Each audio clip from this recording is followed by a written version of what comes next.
ራሴን እንዳጠፋ ነው የምትፈልጉት? ያን ማድረግ አልችልም። ልጆች አሉኝ። ለዛ ነው እንጂ ለኔ ህይወት በቅቶኛል።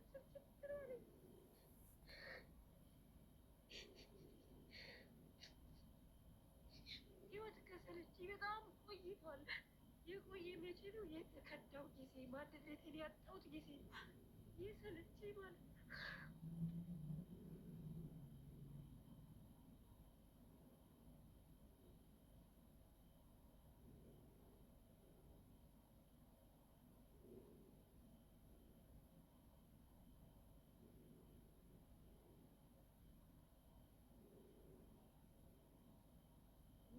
አሁን በጣም የተሰማኝን ነገር ልነግራችሁ ነው። በገዛ ፍሽ ከሰው ጋር ተጣልተሽ ምናምን የምትሉት ማንኛውም ሰው ሀፕን በሚያደርግበት ታይም ነው የተጣላሁት። እሱንም ፈትቻለሁ፣ ሰላም አውርጃለሁ።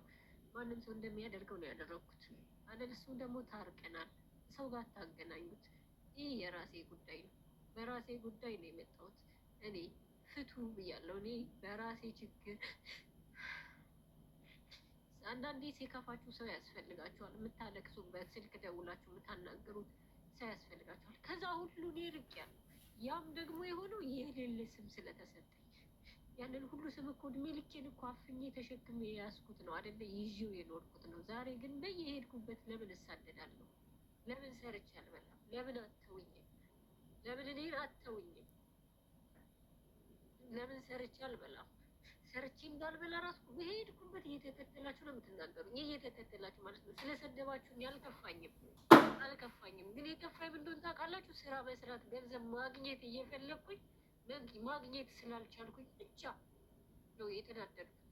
ለራሴ የተሰማኝ ማለት ነው። ገንዘብ ሰርቼ ማግኘት በምፈልግበት ማግኘት ስላልቻልኩኝ እንጂ ስለሰደባችሁኝ መተታም ደግምታም ምናምን ስላላችሁኝ አልከፋኝም። ራሴን እኔ ነኝ የማውቀው። ራሴን እኔ አውቀዋለሁ። ብዙ ነገር አሳልፌያለሁ። ከማዳም ቤት ገብቼ እየተናገራችሁ ስራዬን ያስፈታችሁ ሰዎች ብዙ አላችሁ። በጣም ብዙ የማይነገርላችሁ ማለት ነው። ስለዚህ ከዚህ ኑሮ እንዴት ነው መኖር የሚቻለው? እንዴት ነው መስራት የሚቻለው? ይህን ለመናገር ፈልጌ ነው። መናገር ብችል ብዙ መናገር አንዳንድ ሰው ተናግሮ ያሳምናል ታውቃላችሁ። እኔ ግን ተናግሬ ማሳመን አልችልም። ተናግሬ ይሄ ነው ብሎ መናገር አልችልም። የሚሰማችሁ ሰው እና የማይሰማችሁ ሰው በጣም ልዩነት አለው። የሚያቀርባችሁ ሰው እና የማያቀርባችሁ ሰው በጣም ልዩነት አለው። ተናግሬያለሁ የምትሏቸው ሰዎች በሙሉ ተመላልሼ ተናግሬያለሁ። ተመላልሼ ነው የተናገርኩት። እስኪ አግዙኝ። እኔ ዛሬ ያለሁት እዚህ ቦታ ነኝ፣ ዛሬ ያለሁት እንደዚህ ነኝ እያልኩ ለብዙ ሰው ተናግሬያለሁ። ግን ማንም ይህም ብሎ መልስ የሰጠኝ ሰው የለም። እና እንድታግዙኝ እፈልጋለሁ። አግዙኝ፣ በማርያም አግዙኝ። በእውነት መኖር እፈልጋለሁ። እኔ ሳንዴታችሁ አይደለሁ እንዴ? በሰዓቱ እንደዛ ብን ስታደርጉኝ ከጎኔ የቆማችሁ ሰዎች ነበራችሁ አልነበራችሁም? እኔ ግን ለእግዚአብሔር ሰጥቼ ሁሉን ነገር ትቼው ነበረ። ግን ማዳም ቤት ገብቼ ራሱ መስራት አልቻልኩም።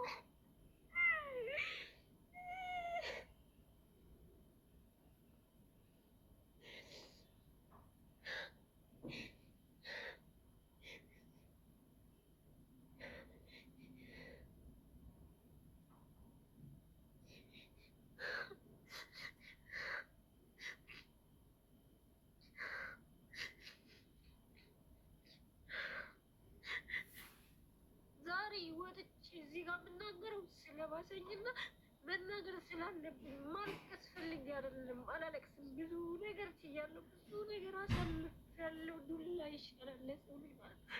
በዛ ሚሳ ስታንከበክቡኝ ከሀገር ሀገር ስታሳድሩኝ እንኳን ሴት ናት ከቡና እንቁምላት ያላችሁኝ ያላችሁ የላችሁ።